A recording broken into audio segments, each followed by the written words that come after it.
So, you know, here we stand. And what about the government? That's my final point.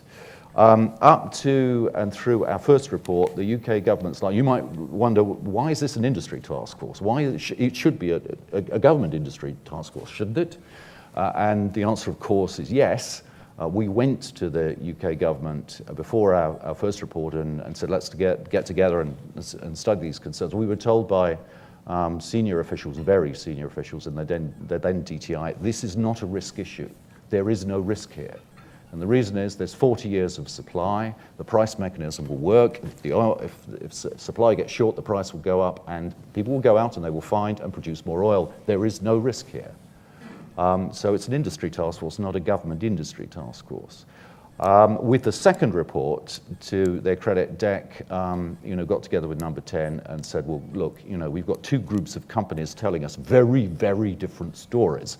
Who do we believe?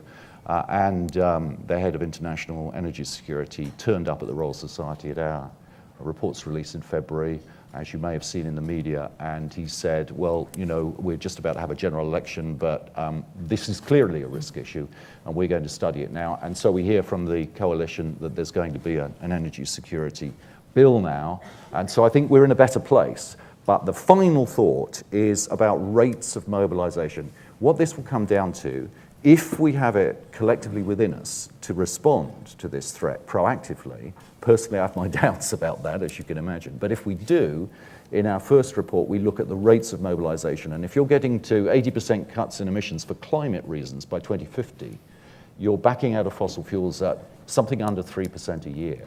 If we're right with our fears, we are going to have to mobilize clean energy technologies an order of magnitude faster than that.